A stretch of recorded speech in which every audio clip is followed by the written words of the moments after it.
श्री गणेशाय नमः। श्री सीतारामाभ्यां नमः। श्री हनुमते नमः। श्री उमापते नमः। श्री गुरुवे नमः। सब संतन की जय जय। जय जय सीताराम। राधे श्याम।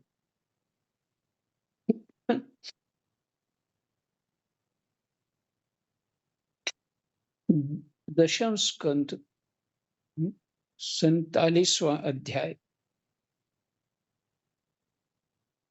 और उद्धव जी गोपियों को भगवान जी का संदेश दे रहे हैं।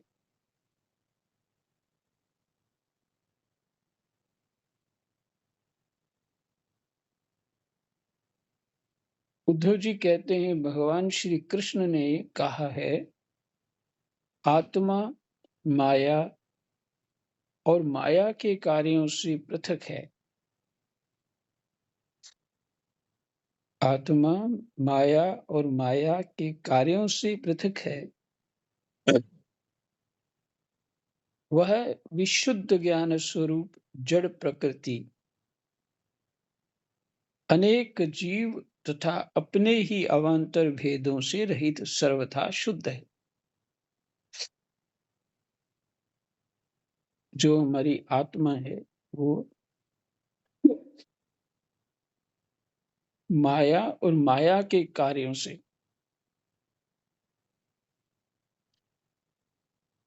जितनी भी अब हमें प्रकृति गोस्वामी जी के शब्दों में है गो गोचर जहां लग माया।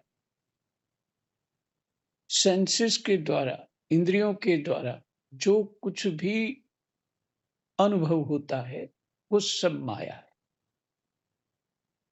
है। सेंसेस के द्वारा केवल आत्मा का दर्शन नहीं होता। मैंने आत्मा का दर्शन इंद्रियां नहीं कर पाती, संभव ही नहीं।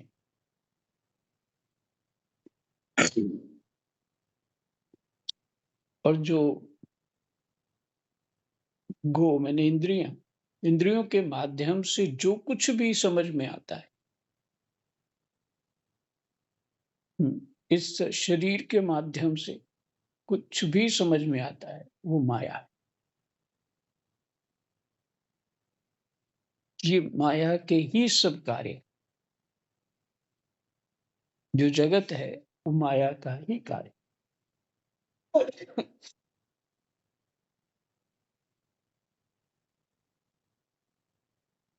वह विशुद्ध ज्ञान स्वरूप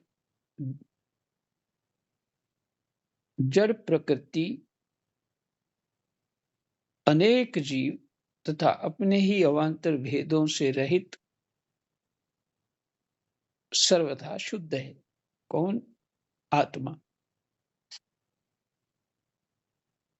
वो विशुद्ध ज्ञान स्वरूप है। हम्म?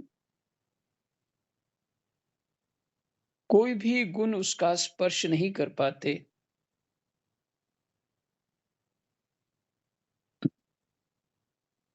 ये सत्व रजतम भी उनका स्पर्श, उसका आत्मा का स्पर्श नहीं कर पाते।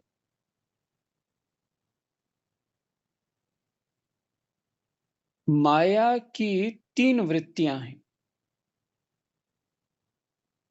सुषुप्ति, स्वप्न और जागृत।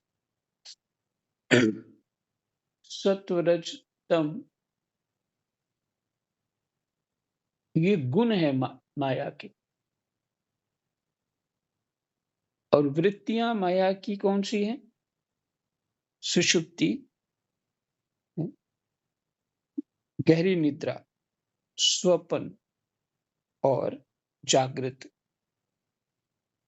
जाग जब जाग जाते हैं, ये वृत्तियां हैं माया की।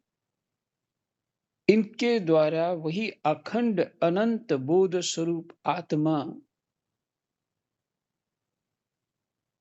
कभी प्राज्ञ तो कभी तेजस और कभी विश्व रूप से प्रतीत होता है।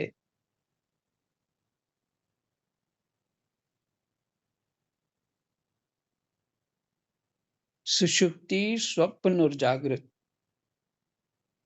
ये वृत्तियां हैं और इन वृत्तियों के द्वारा अखंड अनंत बोध स्वरूप आत्मा जो है हमारा, वो कभी प्राज्ञ तो कभी तेजस और कभी विश्व रूप से होता है।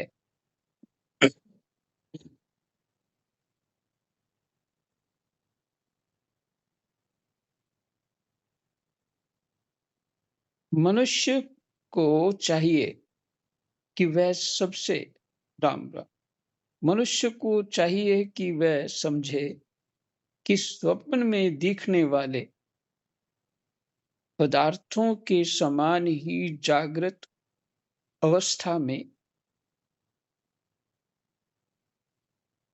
मनुष्य को चाहिए कि वह समझे कि स्वप्न में दिखने वाले पदार्थों के समान ही जागृत अवस्था में इंद्रियों के विषय भी प्रतीत हो रहे हैं। जैसे स्वप्न में जो कुछ होता है तो सब मन ही बना लेता है। वो मन का संकल्प होता है स्वप्न। सब कुछ स्वयं ही होता है, मन ही होता है सब कुछ। वो मन की ही कल्पना होती। कहते हैं वैसे ही जो जागृत अवस्था है हमारी, जो भी हम नींद से उठ लेते हैं, ये कार्य करते हैं, ये भी स्वप्न है। ये भी स्वप्न है। हुँ?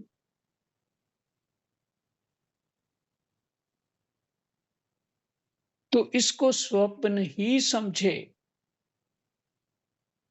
इसको स्वप्न ही समझे। ये इंद्रियों से प्रतीत हो रहे हैं। जागृत अवस्था क्या है? वृत्ति के द्वारा, जागृत वृत्ति के द्वारा ये प्रतीत हो रहा है नहीं?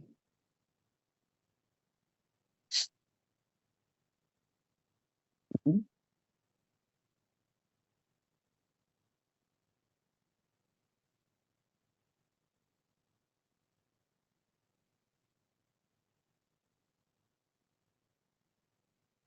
मनुष्य को चाहिए कि वह समझे कि स्वप्न में दिखने वाले पदार्थों के समान ही जागृत अवस्था में इंद्रियों के विषय भी, विषय क्या हो गए इंद्रियों के?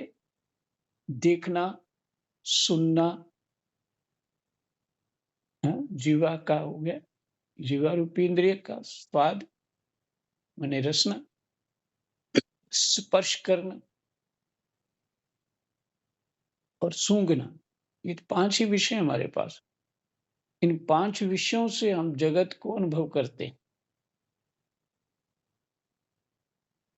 हुँ?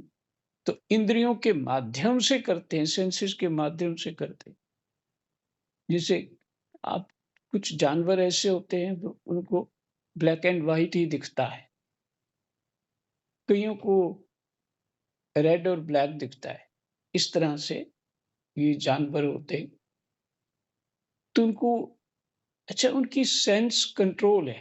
हाँ, सेंस में सेंस ऐसी बना दी गई है कि वो उतना ही कर पाते हैं। उसी तरह हम 5 सेंस में हैं। बस इतने बड़े जो हम अपने अपने आप को समझते हैं 5 सेंस के भीतर है। और शरीर क्या है? प्रकृति का एक विकार है। शास्त्रीय भाषा है ना, विकार कहा गया है। माने माया। माया का एक खेल है। तो जैसे स्वप्न सत्य नहीं होता, वैसे ये जागृत शरीर, ये सब क्रियाएँ कुछ भी सत्य नहीं, कुछ भी सत्य नहीं। बहुत खराब स्वप्न आ जाता है तो कई दिन याद रहता है। बहुत अच्छा स्वप्न आता है, वो भी कई दिन याद रहता है। कभी-कभी तो बहुत लंबे समय तक कुछ स्वप्न तो मेरे को अभी तक सालों से याद है स्वप्न। उसी तरह मोहित होकर के इस शरीर से हम एक शर ये जो जीवन रूपी स्वप्न है, उसको अपने चित्त में धारण कर लेते हैं और फिर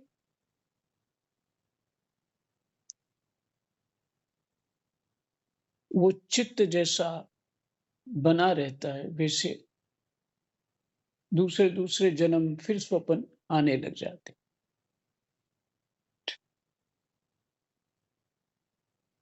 स्वप्न आने लगने में फिर जन्म होते।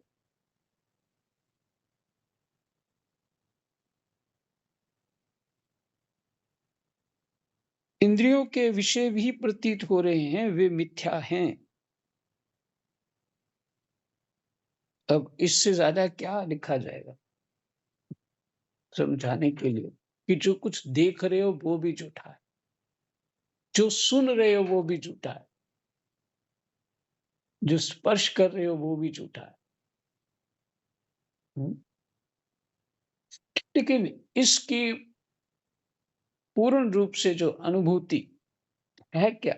वो समझ में आएगा तब जब चित्त शुद्ध होगा, उससे पहले नहीं।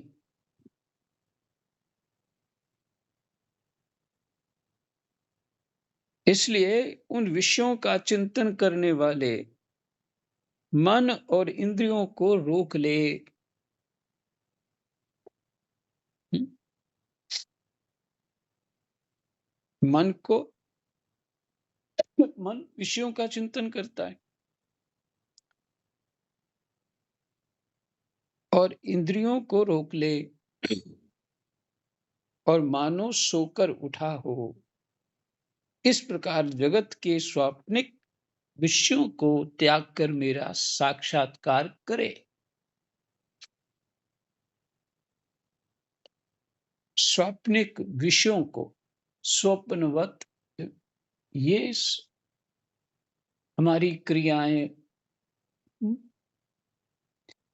सब कुछ जैसे गोस्वामी जी लिखते हैं, मोह निशा सब सोव निहारा, देखिए स्वप्न अनेक प्रकारा। मोह रूपी रात्रि में सभी जीव सो रहे हैं।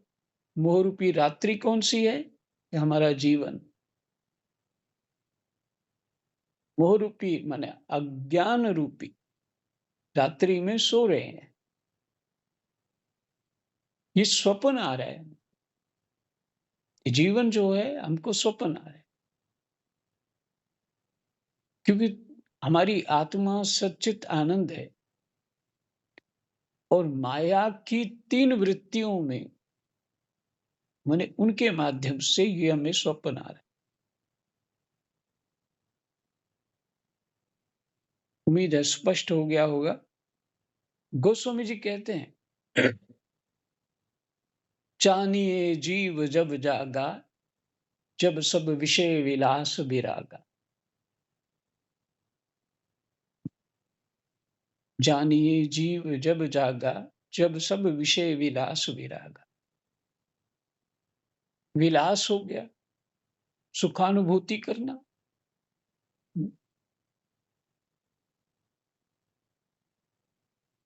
समझ लीजिए कि वो जाग गया जब इन सब विषयों से उसको विराग हो गया।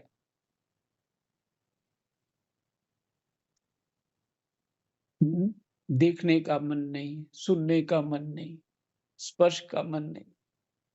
जो इंद्रियों की स्थितियाँ हैं, सभी कार्य हैं। इसलिए ऋषि लोग क्या कर रहे हैं? परमात्मा के भजन साधन का सुख लेते हैं। इंद्रिय इंद्रियों के विषयों का सुख नहीं लेते। एक तो वो स्वप्नवत हैं और दूसरा उनका सुख लेने से फिर उसी सुख की चाह होगी, तो उस सुख को वो रोक लेते हैं। इसी को निग्रह कहते हैं और परमात्मा के भजन साधन का गुणानुवाद का सुख लेते हैं।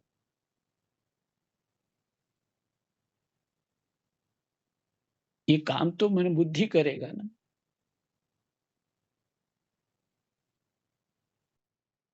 जी। तो ये सब विषयों के सुख जो है, वृत्तियों के सुख हैं। नींद में अपने ढंग का सुख होता है, स्वप्न में अपने ढंग का सुख होता है, जागृत में अपने ढंग का सुख होता है।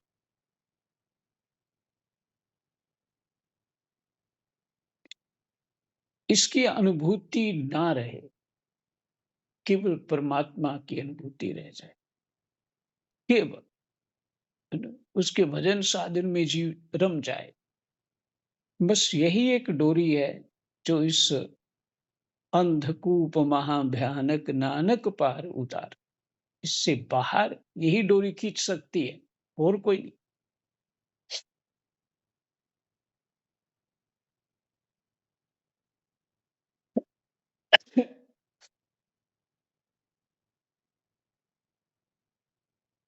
और अबोध बालक की तरह हम यहाँ खानदान बनाने के लग गए हैं, बड़े महल खड़े करने लग गए, बहुत कुछ करने लग गए। जैसे राम गयो रावण गयो जाको भव परिवार। हुँ, कोई इस जगत में रहता ही नहीं, चाहे वो चुप करके बैठा हो वो भी नहीं रहता, और ज़्यादा नाच लेता है, बड़ा दिखा लेता है, बड़ा बड़ा बन जाता है, तो भी नहीं वो रहता। ये इसी को मिथ्यात्व कहा कि जगत झूठा है। झूठा ये है। इस पीछे तो आपने पढ़ ही चुके, और अभी तो न- वो एक ऑडियो है, वो मैं सुन रहा था कि राजा जनक जो कहते हैं कि मैं इस संसार में क्यों पच रहा हूं, कोई रहा नहीं, और उस काल के प्रभाव में सब जीव बह रहे हैं, कोई स्थिर भी नहीं। बहुत अच्छा प्रसंग है वो ऑडियो, सुनीता जी ने बोला हुआ है, पाठ किया हुआ है उसका, गाड़ी में है वो। तो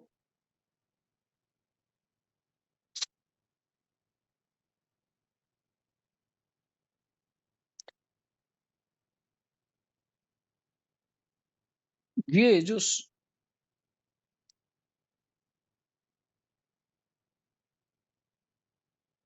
विषयों का चिंतन करने वाले मन और इंद्रियों को रोक ले और मानो सोकर उठा हो, इस प्रकार जगत के स्वाप्निक विषयों को त्याग कर मेरा साक्षात्कार करे। स्पष्ट हो गया कि साधन क्या है।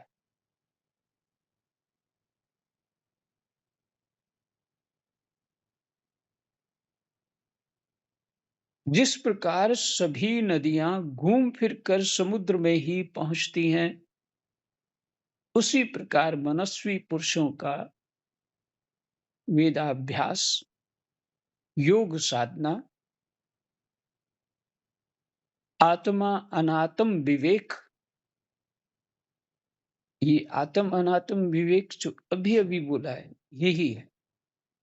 ये जो कह रहे हैं उद्धव जी, कि भगवान जी का संदेश उनको सुना रहे गोपियों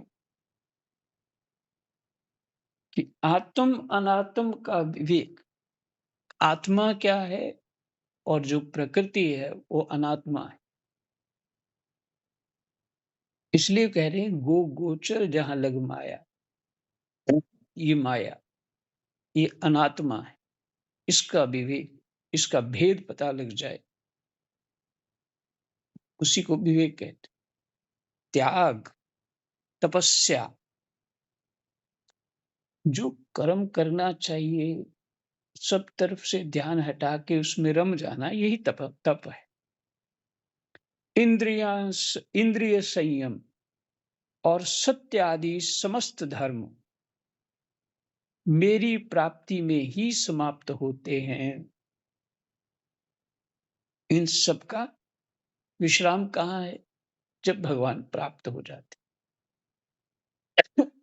अर्थात यही साधन है। सबका सच्चा फल है मेरा साक्षात्कार। सबका सच्चा फल है मेरा साक्षात्कार, क्योंकि वे सब मन को निरुद्ध करके मेरे पास पहुंच जाते हैं।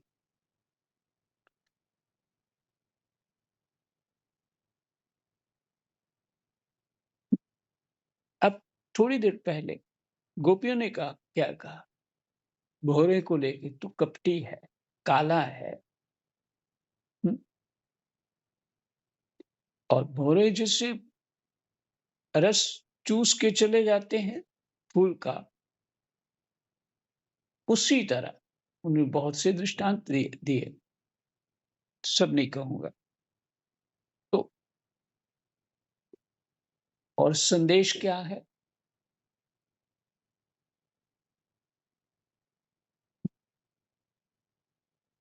भगवान ही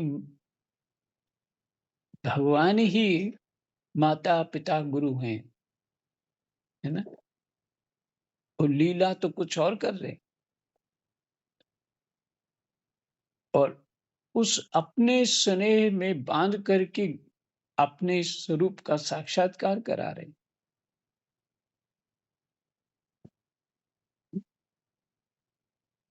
इसलिए कहा, तुमैव माता च पिता तुमैव, तुमैव बंधु च सखा तुमैव। पूरे रूप से ये स्पष्ट हो जाता है कि भगवान तो ऐसे, जब शरीर के न- आत्मा और अनात्मा का विवेक भगवान दे रहे हैं उद्धव के माध्यम से।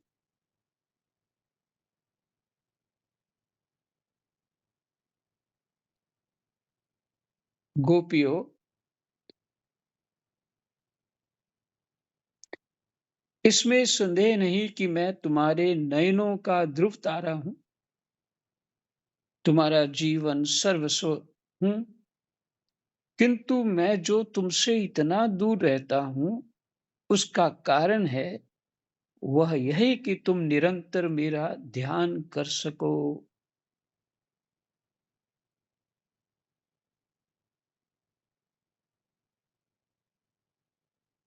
शरीर से दूर रहने पर भी मन से तुम मेरी सनिधि का अनुभव करो। अपना मन मेरे पास रखो, क्योंकि स्त्रियों और अन्य अन्य प्रेमियों का चित्त अपने परदेसी प्रियतम में जितना निश्चल भाव से लगा रहता है, उतना आंखों के सामने पास रहने वाले प्रियतम में नहीं लगता।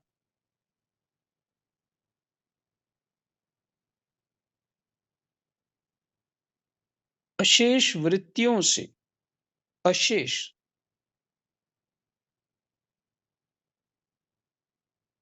वृत्तियों से रहित संपूर्ण मन मुझ में लगाकर जब तुम लोग मेरा अनुस्मरण करोगी,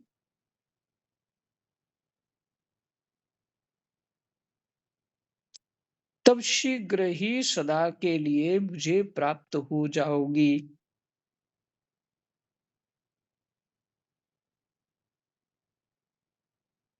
कल्याणियों, जिस समय मैंने वृंदावन में शारदीय पूर्णिमा की रात्रि में रास क्रीड़ा की थी,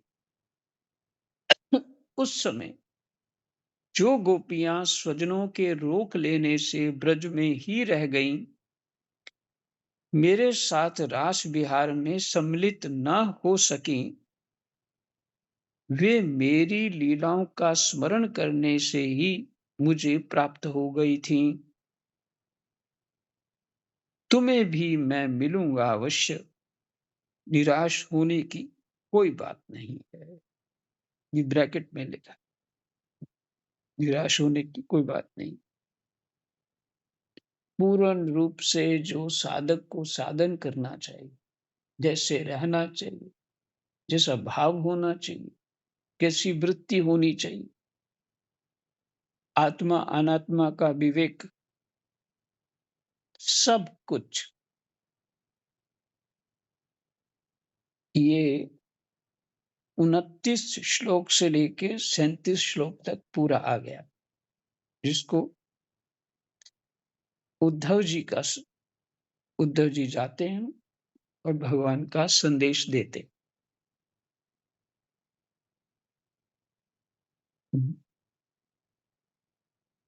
और इसके आगे पाठ करने का मन नहीं है मेरा, क्योंकि है ही इतना अच्छा कि इसको छोड़ के और कुछ करना रस में भेद ना हो जाए।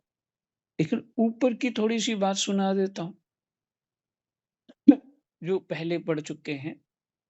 33वां श्लोक। जिस प्रकार सभी नदियां घूम फिरकर समुद्र में ही पहुंचती हैं, उसी प्रकार मनस्वी पुरुषों का वेदाभ्यास मनस्वी पुरुषों का वेदाभ्यास मैंने वेदाध्ययन, योग साधन, आत्मा अनात्मा आत्मा नातम भेद विवेक, भेद भी कह लो, विवेक भी कह लो, कुछ भी कह सकते हो। त्याग,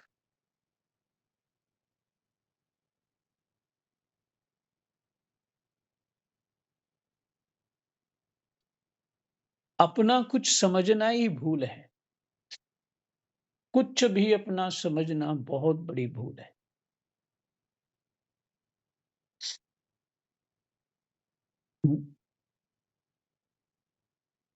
प्रश्न है कहीं पे, और कहाँ पे है वो याद नहीं आ रहा, किस ग्रंथ में है।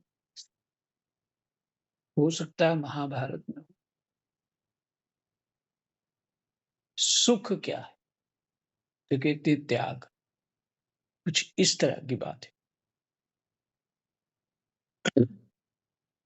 तपस्या, जिससे ब्रह्मा जी ने कमल के ऊपर अपनी वृत्तियों को जो सब समेट करके परमात्मा में मन लगा दिया, इसी को तपस्या कहते हैं।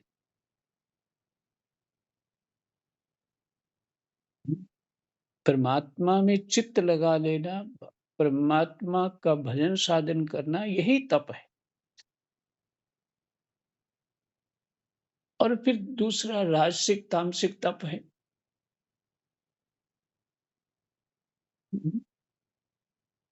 जिसे, क्योंकि आरंभ में उनकी आवश्यकता है कि चलो परिक्रमा करें।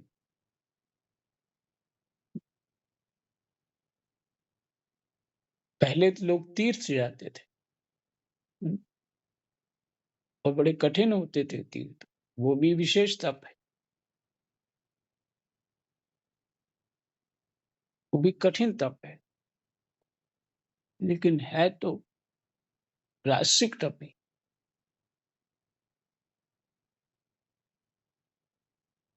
तो फिर तप क्या है?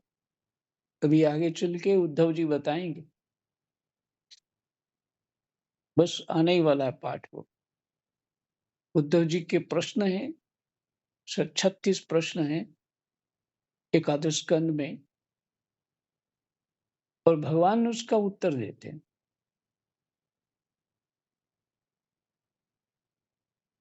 उसी प्रकार मनस्वी पुरुषों का वेदाभ्यास, योग साधन, अनात्म आत्मा अनात्म विवेक, त्याग, तपस्या, इंद्रिय संयम और सत्य आदि समस्त धर्म मेरी प्राप्ति में ही समाप्त होते हैं।